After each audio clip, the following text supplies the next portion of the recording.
وسهلا بكل الذين ينضموا للاستماع إلى راديو بلدي، أول راديو عربي أمريكي ويعنى بقضايا العرب في المهجر. برامجنا في راديو بلدي كل يوم جمعة من 8 وحتى 9 صباحا مع ليلى الحسيني في بث حي ومباشر وعبر WNZK راديو 690 AM. صباح الخير بلدي، صباح الخير لكل مستمعينا. Welcome to Radio Baladi, the first Arab, Middle Eastern and American simulcast radio show. Radio Baladi is broadcast every Friday morning on WNZK 690 AM from 8 until 9 Eastern Time on Good Morning Michigan with Layla Al-Husseini. Our call-in number 248-557-3300. And now, stay tuned for the best radio talk show on Arab and American issues with your host, Layla Al-Husseini.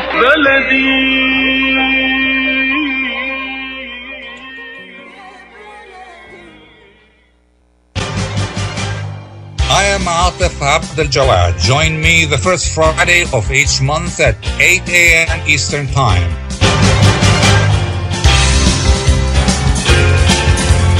I will be discussing some of the most important issues and events in the Middle East live on America's Voice of the Arabs.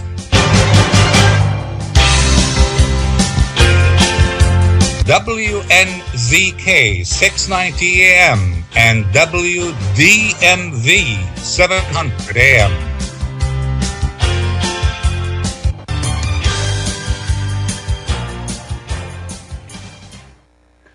Good morning. French and possibly Arab troops are establishing a foothold in Syria, while Syrian government troops are clearing opposition footholds and expanding government control over more territory. The U.S. says it's expanding its anti-ISIS campaign in Syria and stationing more troops along the Iraqi-Syrian border. Are these moves any indication of a possible political solution in Syria? Do they practically perpetuate the division, the partition of Syria? Does the opposition have a future in Syria? Today we discuss these and other questions with a group of distinguished experts and guests from the Syrian American Council. Dr. Zaki Lababidi, President of the Council, Mr. Darren Fenwick, Vice President of the Council, and we will be joined later by Mr. Mohammed Alaa Ghanem, Senior Advisor, Political Advisor for the Council. Before we start the discussion, for our listeners who wish to participate, please call us on 248-557-3300. That's 248-557-3300. Let's start the discussion, and I have one question to begin with, and I would like all my three guests to attempt an answer to it. Dr. Lababidi, what is your assessment of the situation in Syria as it stands right now? Good morning, everybody. At this point, the situation in Syria is very bad in a way that the country sovereignty is gone. The people who are controlling Syria now is Russia occupation through their military. Even the negotiations that happened in Ghouta, that happened in North Homs in the last few days, is not happening between the fascist regime in Damascus and the people in Syria. It's happening between the occupation force of Russia and the Syrian people, unfortunately. And these are not negotiations. These are using force that is unprecedented against civilians.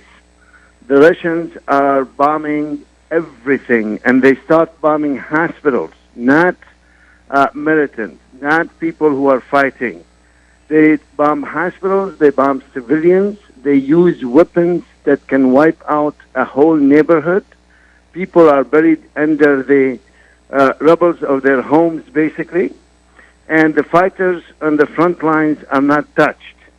So they are using a double policy of making the fighters surrender because of their families are dying, their children are dying, and then they come and present them with basically a surrender agreement to give up everything and even move from their homes and leave behind their homes and their neighborhoods that they live in all their lives.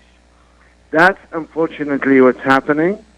In Ghouta, when even all this bombing didn't work, when they destroyed every single hospital in Ghouta, they used chemical weapons.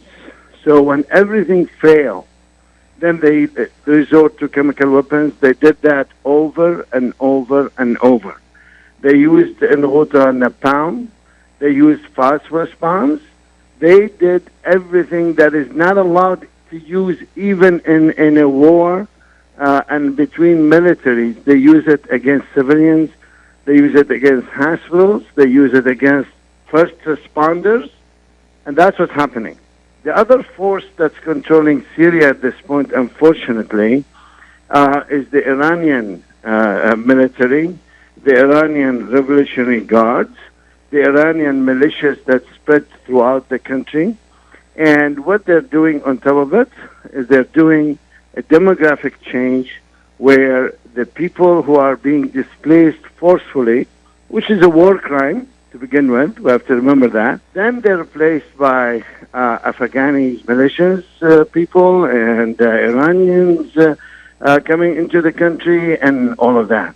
And unfortunately, the Bashar Assad, I don't call him Bashar Assad, but Bashar Assad of Syria allowed all of that. Allowed the Russian to come in, allowed the Iranian to come in, Afghanis, Iraqis. I mean, we have people from all over the world came into our country to fight us and kill us in our homes. Of course, the army that was built in Syria to fight, foreign enemies is being used to kill Syrians themselves. That is the situation, unfortunately. Anybody who think that Bashar Assad is in control, anybody think that the fascist regime in Damascus is in control, we just have to visit the country and see that even some of the checkpoints, people don't speak Arabic. In a country where this is the language for hundreds of years, the people on checkpoints checking Syrians to make sure they're not somebody who is wanted, they don't speak Arabic. The Iranian Revolutionary Guards, the Iranian military, among other militias, unfortunately, that's roaming Syria now all over the place. Mr. Darren Fenwick, what's your assessment, sir? Thank you and good morning. Not too much to add to what Dr. Lababidi said, but the situation is bad. As he mentioned, we are seeing forced population displacement, which is a crime against humanity. We're seeing it in Homs, the situation in Yarmouk, which isn't getting the attention it deserves, with civilians there living in horrific conditions. South Damascus now being also displaced to Idlib. So in many ways, you have these areas that are turning into giant open-air prisons. And so there are many concentration camps set to be bombed and destroyed. So it's horrific. There are still people around the country who are in need, especially in areas outside the control of the regime, who are in need of food, who are in need of medicine, who are in need of all sorts of humanitarian assistance. So it really is a bad situation. But I do think, though, that the international community, the resources, the means exist to make the situation better. What is lacking now is political will. Dr. Lababidi, you raised several important points, and I want to go through them one at a time. But let me start with what you just said about how Iran or the Iranian militias are working to make demographic changes. Can you explain that? Well, especially in Damascus and other areas. So what's happening in Damascus now as we speak? they are hiring fascist regime loyalists to work on their behalf and forming companies to work on their behalf and buy real estate in Damascus, buy stores in Damascus, and buy houses in Damascus. Besides that, when people don't want to sell, there was a couple of major fires in areas where the Iranian came in, offered in historic Damascus, by the way, in areas where Syrians own these places for generations. And they come and they give them money to sell, and they don't want to sell. Then all of a sudden, there is fire that went through the whole neighborhood. And of course, the message received by the owners, and then they sell and they go. Besides that, there is manifestation in the streets of Damascus, and now people roaming the street with their cars and spreading their sectarian, religious hate messages and threatening the people of Damascus who lived there for generations, their father and their grandfather, and they're threatening them with killing them and killing their children and all of that. Besides, of course, taking over the religious places, the mosques, and turning them into sectarian mosques that spread hate messages against the people who lived there for, like I said, years and years. And all of that is funded by the Iranian regime and systematically done, supported by a terrorist organization designated by our State Department, which is Hezbollah. Let's not forget that Hezbollah is responsible for killing 246 of our Marines in Beirut in the 80s. This is the same organization now that's killing Syrians, helping the Iranians, doing this demographic change. I will remind with Daria, which is a small city, very close, only few kilometers from the Butcher Palace. People were evacuated to the north of Syria from that small town. This small town had 500,000 people living in there before the revolution, and now it has nobody. And now Iranian companies are trying to build on the rubbles of the homes of the people, build skyscrapers, apartments, and bring their own people from Iran, from Afghanistan, from everywhere to take the place of the Syrian displaced, and allowing no chance in the future for these people to return to their homes. And that's happening all over Syria. In my hometown in Homs, before revolution, population is 1.5 million people. The population now is 200,000 only, and people in Homs are not allowed to return to their homes. Although the regime is in control of all of Homs. There is no rebels, there is nobody, but they're not allowing civilians to go back home and rebuild their homes, rebuild what the Butcher regime destroyed already. And that, again, in a plan to displace people. Not only he killed everybody who is opposing to him politically, but now he is not allowing an opportunity for these people to return to their neighborhood and their homes. Furthermore, there's a recent presidential decree, there's a recent Butcher decree that if you, as a Syrian, do not prove that this property, whatever property you have, that it is your property, and they are asking for almost impossible documents and for you to be there or somebody who represents you, then the government is going to take over that property. That's another crime that the Butcher fascist regime is adding to its list of crimes that is doing against Syrians for the last 7 years. Now he wants to deprive them of their properties also and take over. This is a government stealing its own people properties. Because a lot of people outside Syria cannot go back. A lot of them have no relatives anymore in Syria because everybody immigrated. 10 million Syrians are displaced. That's 50% of the population. 1 out of 2 Syrians before the revolution is displaced at this point, either internally or externally.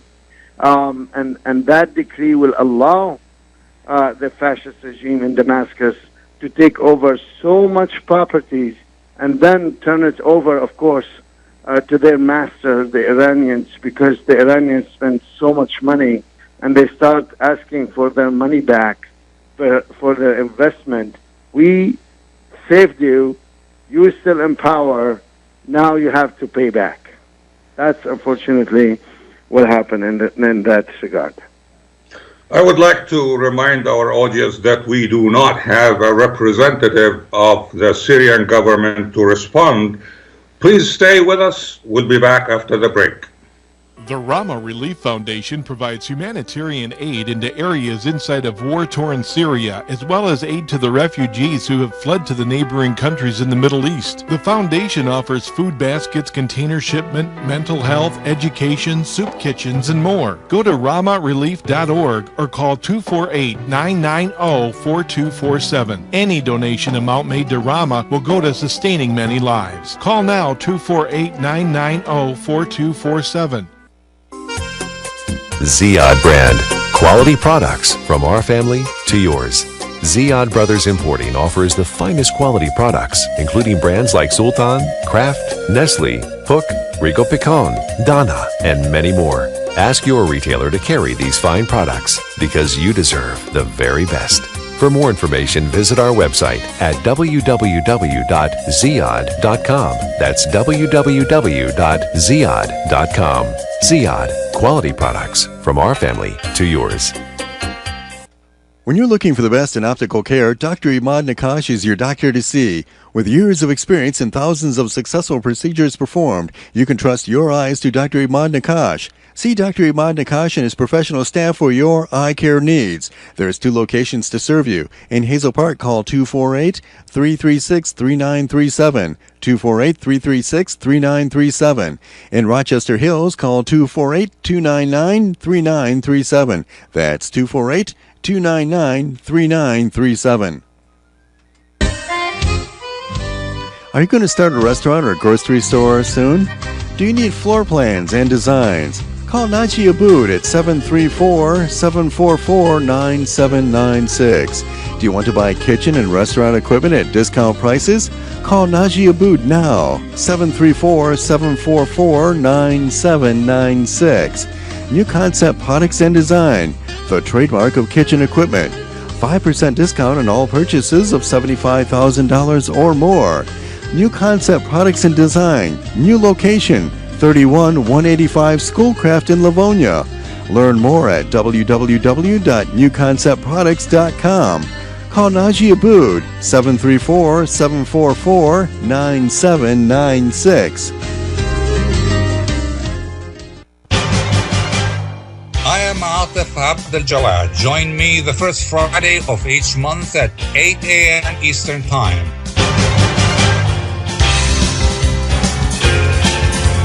I will be discussing some of the most important issues and events in the Middle East live on America's Voice of the Arabs.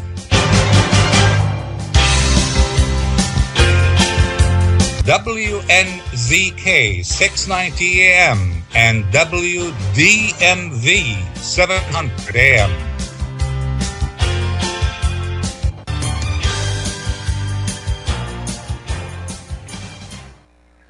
Welcome back to our discussion of the situation in Syria and the assessment of the Syrian American Council of that situation. We were talking with Dr. Zaki Lababidi, President of the Council, and Mr. Darren Fenwick, Vice President. And now I would like to get back to Mr. Fenwick about the humanitarian situation. Mr. Fenwick, you said that it's a bad humanitarian situation, but you are happy with the role played by the international community so far. And you said that what is lacking right now is the political will, the will for a political situation. Would you like to elaborate? Yes.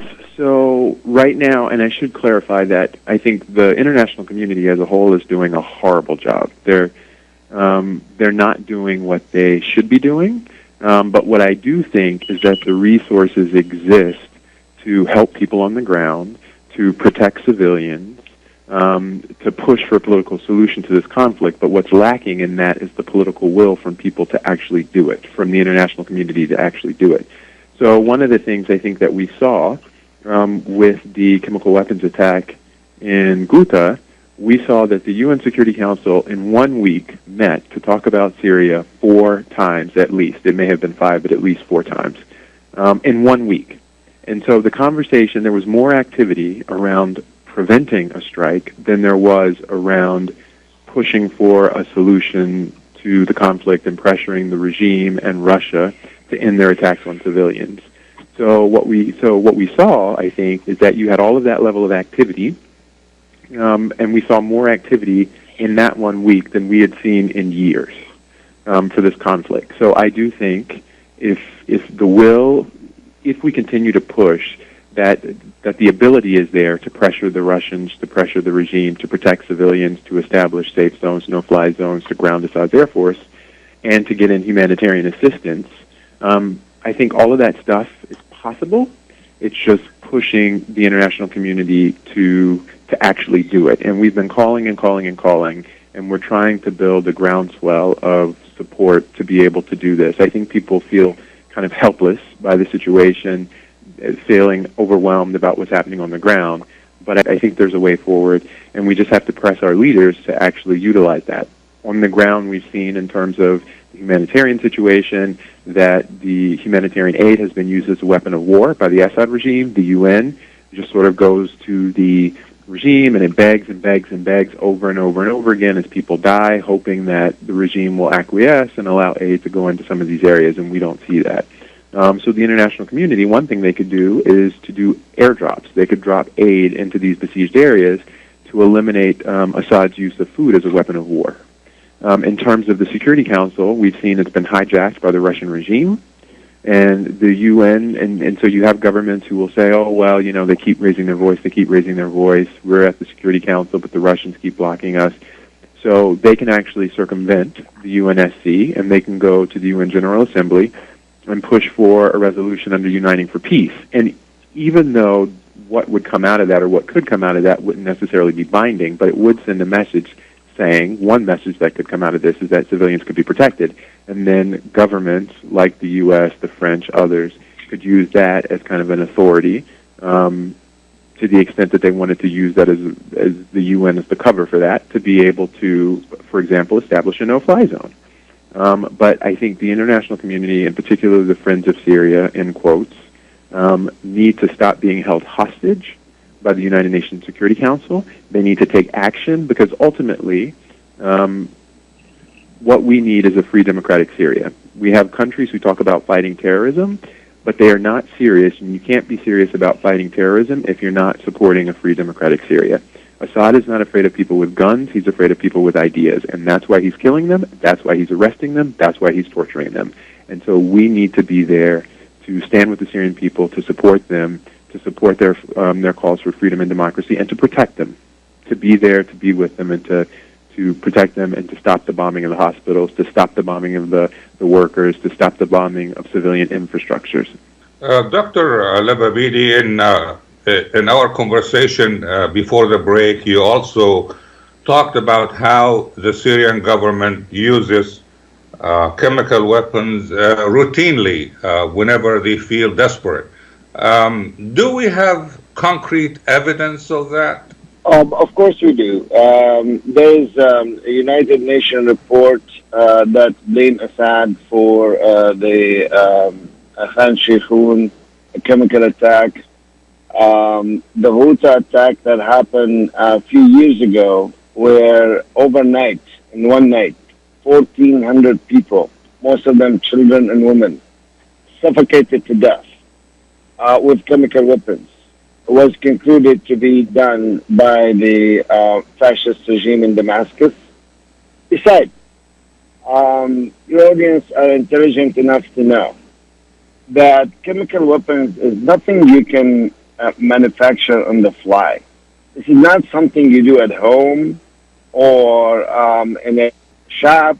This requires materials that's prohibited. You have to obtain it. Very sophisticated operation to build it, and then you have to deliver it. I mean, there is no group of people that able to get that capability.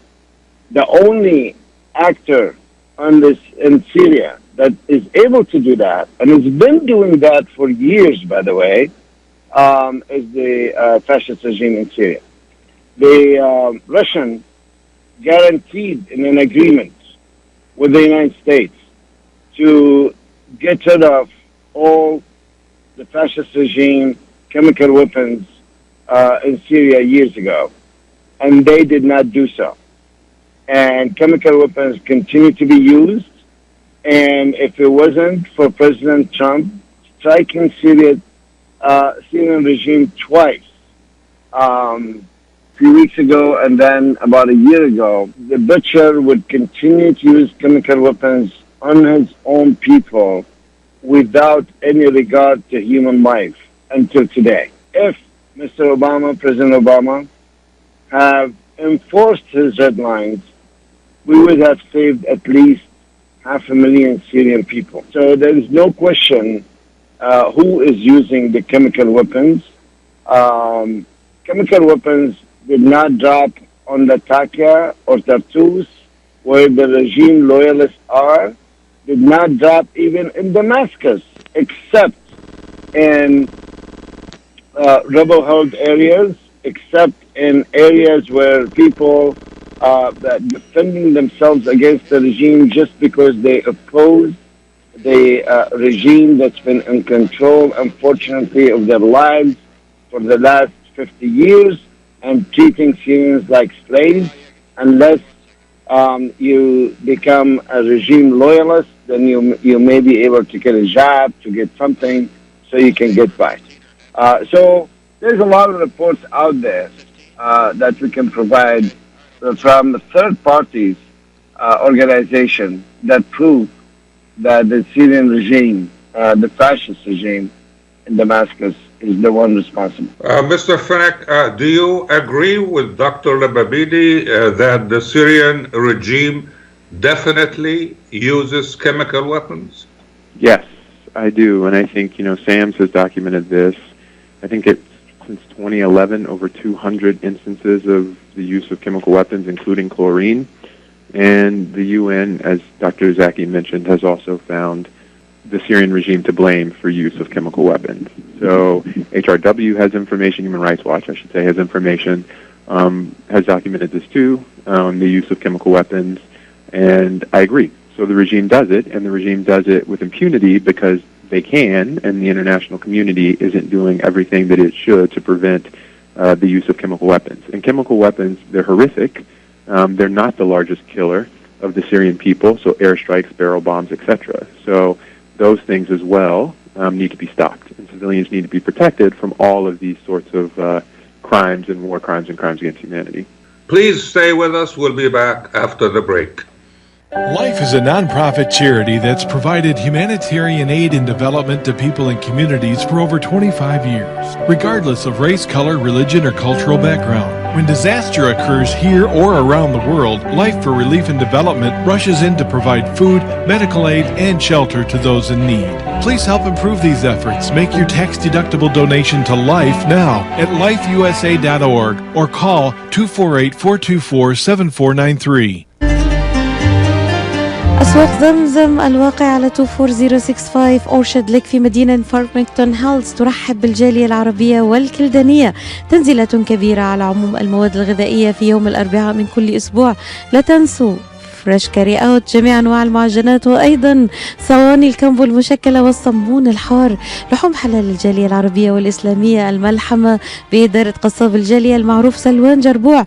زوروهم على 24065 اورشاد ليك في مدينه فارمington هيلز، او اتصلوا بهم على 248-476-0300. اسواق زمزم للمذاق عنوان لجميع طلباتكم، اتصلوا على 248-476-0300. أسواق زمزم للمعاملة الراقية وكرم الضيافة عنوان. When it comes to reproductive medicine, IVF Michigan fertility centers are the recognized leaders. With locations in Bloomfield Hills and 5 other cities in Michigan and Ohio, IVF has experts in all aspects of the field. As a founding member of IVF Michigan Fertility Centers, Dr. Nicholas Shama is one of the leading reproductive endocrinologists in Michigan and Ohio. Dr. Shama has performed over 10,000 IVF cases and has helped thousands of couples fulfill their dreams of parenthood. American board certified in both obstetrics and gynecology and reproductive endocrinology and infertility, Dr. Nicholas Shama is a very caring, compassionate, expert physician that understands not only the medical but also the emotional toil of infertility on his patients. When it's time, get personalized care from Dr. Nicholas Shama at IVF Michigan Fertility Centers in Michigan and Ohio. Call toll-free 855-952-9600, 855-952-9600. I am Atef Abdel Gawad. Join me the first Friday of each month at 8 a.m. Eastern Time.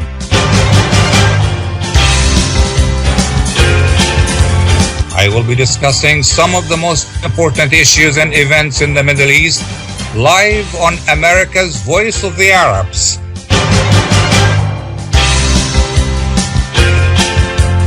WNZK 690 AM and WDMV 700 AM.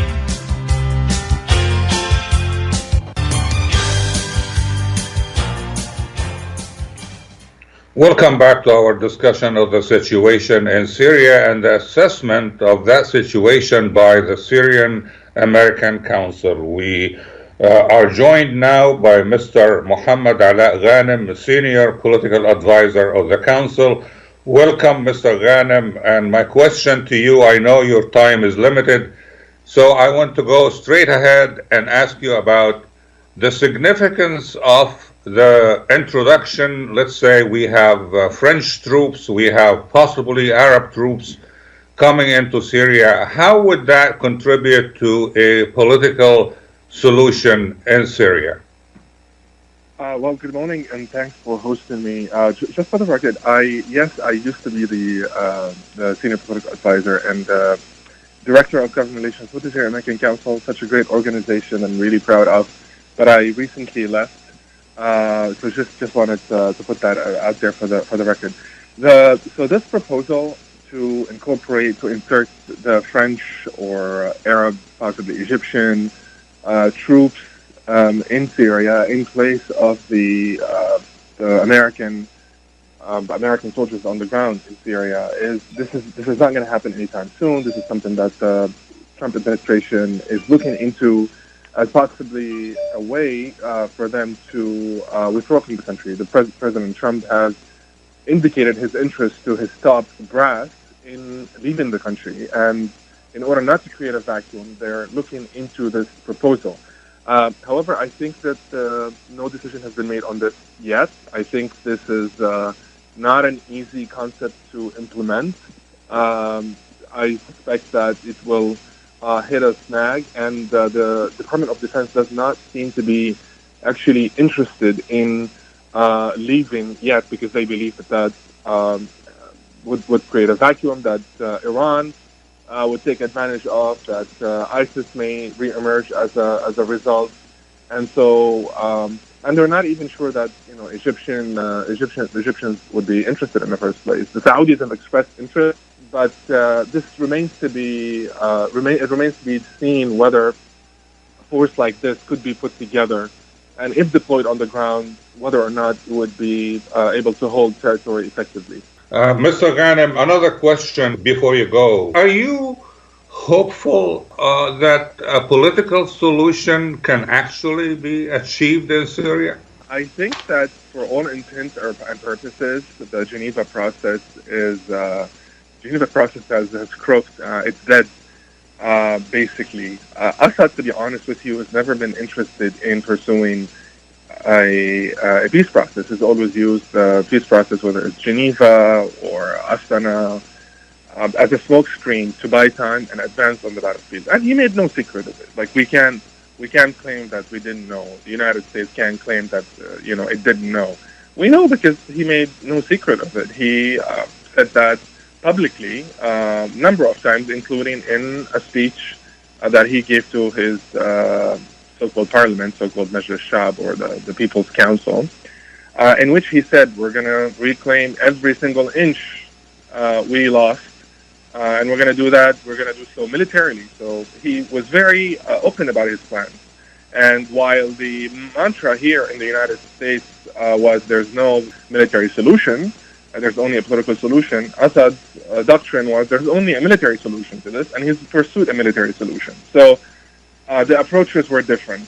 I don't think that the peace process can be revived as it stands, because the opposition on the ground is on the back foot. Assad is advancing with, of course, the help of substantial and robust and unfettered and help from Russia and Iran. He's embarked on a really pernicious demographic re-engineering scheme, clearing out, cleansing towns and villages of their indigenous populations, of their communities, and either driving them, outside the out of the country as external refugees or as refugees, or internally displacing them to the north, to the province of Idlib, to create what he called, quote, a more homogeneous society. So there is this ethnic cleansing or sectarian cleansing or democratic re-engineering scheme that's underway. It's very reminiscent of what Iran, through its PMU's unit, Popular Mobilization Unit, has been, and other militias such as better militias, has been doing in Iraq. If you speak to Iraqis, they tell you that, for example, in Diyala province, a lot of the towns, the Sunni, what used to be Sunni predominantly towns in Diyala, people have, even though ISIS has been cleared of those towns, people are still living in squalor, in camps, and they have not been able to go home because Iran does seem to be interested in changing the demographics of those communities. So, and the same is happening in Syria, but on a much larger scale. Mr. Ghanem, as you know, the opposition on the ground has been crushed. Do you see any future for that opposition, whether armed opposition we are talking about or political opposition in Syria? Well, the opposition has been forsaken by the international community, specifically by the United States. So, for example, lethal aid or military aid was cut off a long time ago. Yesterday there was a report that even an organization like the White Helmets, of course White Helmets is not opposition, but a civil society organization that works on saving lives in the country, they're basically civil defense rescue workers.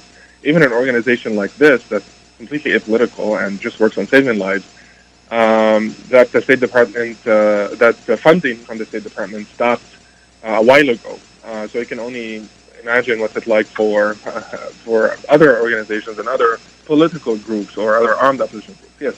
So we're aware, we know that the lethal aid then stopped a while ago. Generally, generally Washington and its European counterparts believe that Assad has won the day, and there's no interest in really. There's not really been an interest since day one in really backing the opposition. The Syrian opposition received a lot of rhetorical support, as in Assad is horrible, Assad is terrible, Assad should leave, but little action.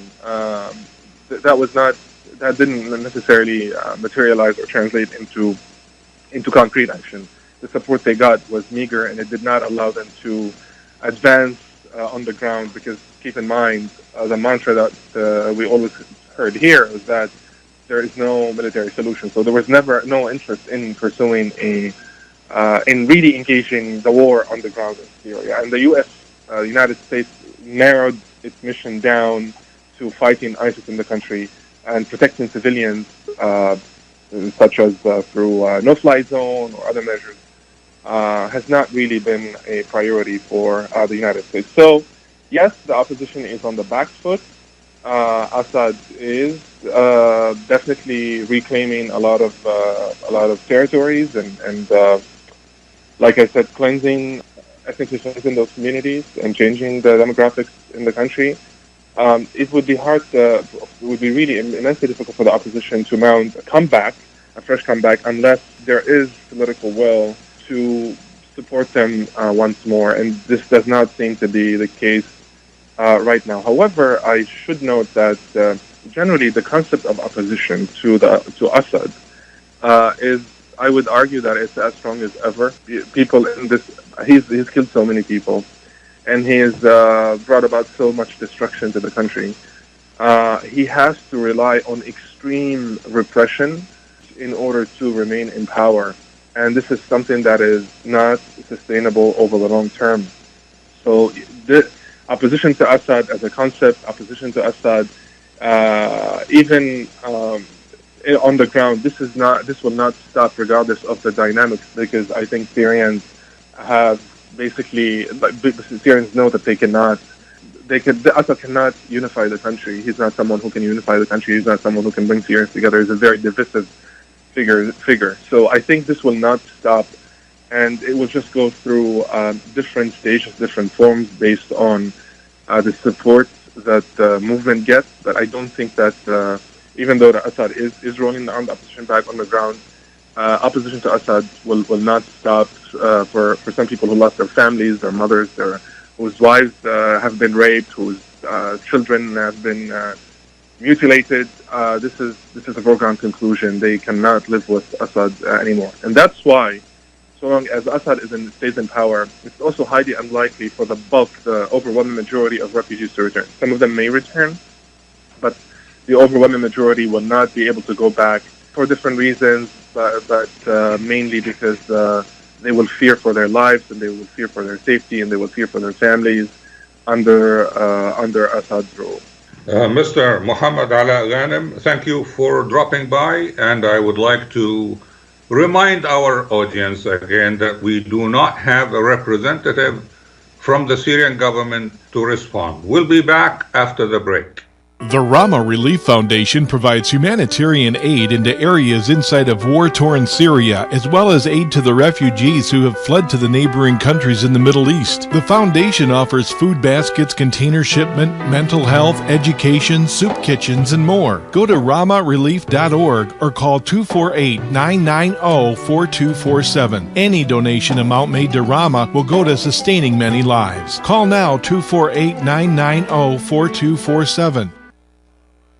When it comes to reproductive medicine, IVF Michigan Fertility Centers are the recognized leaders. With locations in Bloomfield Hills and 5 other cities in Michigan and Ohio, IVF has experts in all aspects of the field. As a founding member of IVF Michigan Fertility Centers, Dr. Nicholas Shama is one of the leading reproductive endocrinologists in Michigan and Ohio. Dr. Shama has performed over 10,000 IVF cases and has helped thousands of couples fulfill their dreams of parenthood. American board certified in both obstetrics and gynecology and reproductive endocrinology and infertility, Dr. Nicholas Shama is a very caring, compassionate, expert physician that understands not only the medical but also the emotional toil of infertility on his patients. When it's time, get personalized care from Dr. Nicholas Shama at IVF Michigan Fertility Centers in Michigan and Ohio. Call toll-free 855-952-9600, 855-952-9600.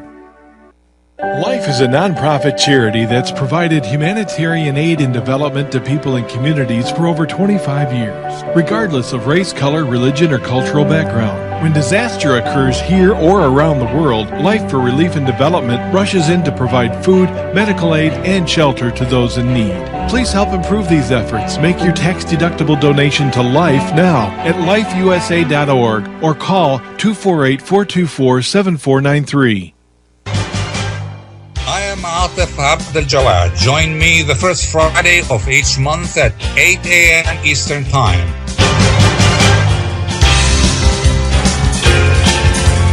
I will be discussing some of the most important issues and events in the Middle East live on America's Voice of the Arabs.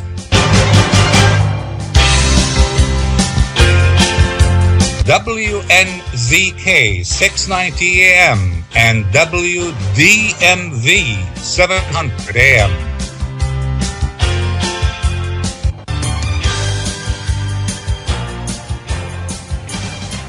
Welcome back to our discussion of the situation in Syria and assessment of that situation by the Syrian American Council. Dr. Zaki Lababidi, President of the Council, are you for the introduction or introducing Arab troops on the ground in Syria, and why?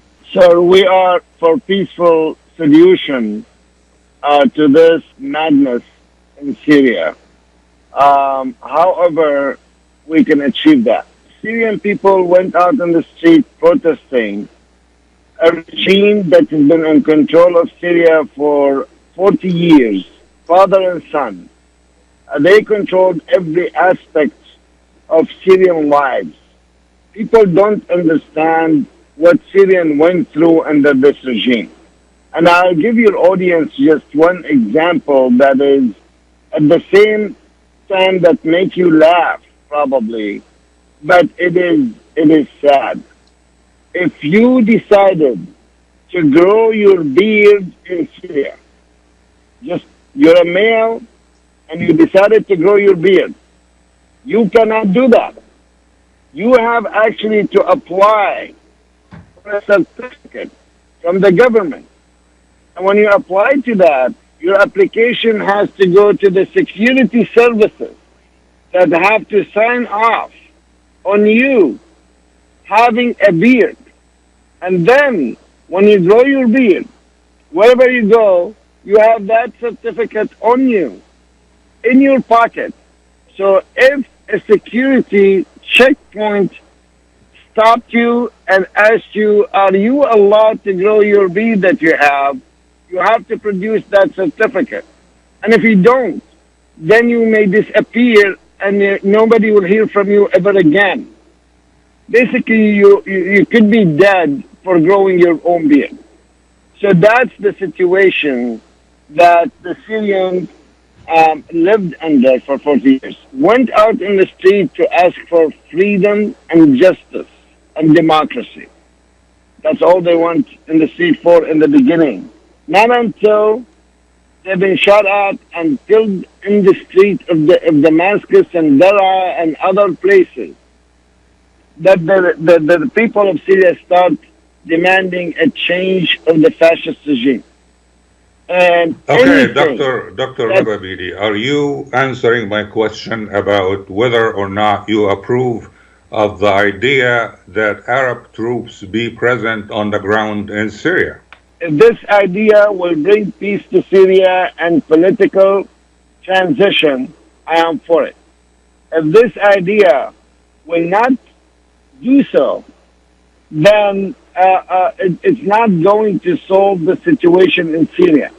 And the fascist regime will continue to kill the people, will continue to prevent millions of Syrians from returning to their own country even for a short visit. So that's how I'm answering your question. If you believe that introducing few hundreds of Arab soldiers will be able to fend the population from the Russian military and the Iranian vicious sectarian militias, then yes, I don't think so. And I think there is only one force at this point that can do that, which is our American army. We've been there. We committed ourselves in the north of Syria, and we have to use our leverage against the Iranian, against the Russians, to bring peace to Syria. If this regime stayed in place, there will be no peace in Syria, And the neighbors of Syria better believe it, that there will be no peace in the Middle East for years to come. So the fascist regime has to go, and democracy has to take roots in Syria and Iraq and to bring peace to the Middle East, not only in Syria and Iraq.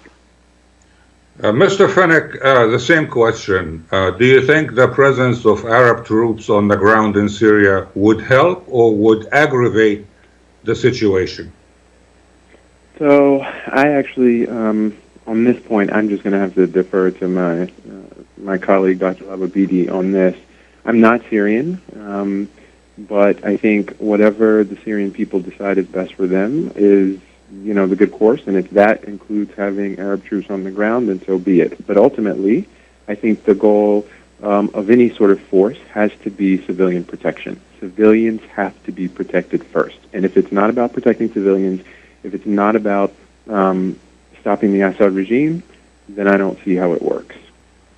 But Dr. Lababidi, the presence of more foreign troops on the ground in Syria, would that perpetuate partitioning of Syria? The partitioning of Syria will not happen if we, again, get rid of the fascist regime has been killing its people for 7 years and for 40 years. The partition will happen because of the sectarian nature of the support that Iran is providing the regime for the last 30 years, and specifically the military assistance that has been providing for the last 7 years. That's where the partition could happen. Foreign troops has to get out of Syria. Russian troops, Iranian troops, Afghani militias, Iraqi militias, Lebanese militias, they have to get out of the country. Syrians will be able to solve their own problems. And then democracy can take roots. That's the goal. Mr. Fenwick, how can we get foreign troops to quit Syria? How can we get foreign troops to quit Syria? To leave. So I think part of what has to happen, so the UN, the Security Council some time ago, can't remember the name of the resolution, passed a resolution, and it included targeting ISIS, it included targeting Al-Qaeda, but it did not include targeting these other terrorist militias, Hezbollah and other Iranian-backed Shia militias. I think the UNSC needs to open those up. I think the U.S., the French, British should be pushing at the UN Security Council for the inclusion, at least to put it on record, that these groups are also committing these crimes, these war crimes and these crimes against humanity, and also committing acts of terror. I also think that in an AUMF, so in an authorization for the use of military force that is being discussed in Congress, that it should also include Hezbollah and Iranian-backed Shia militias. Those forces should also be targets. I think there needs to be increased pressure on the Iranian regime financially. I think they're spending a lot of money in Syria, and they need to be hit harder. I think there needs to be more financial sanctions on the Russian regime as well. I also think there needs to be, you need to have governments who are willing to stand up and say, you know what, it's time to start expelling some of these, the Russian regime from the country, so getting rid of some of the diplomats. I also think at the UN General Assembly, and all of this to your point about, all of this to your question of getting some of these foreign fighters out, is bringing all of this pressure to bear on the regimes and the people who are allowing these foreign fighters to come in. And I also think it's time for the UN General Assembly to kick the Syrian regime out of the UN General Assembly.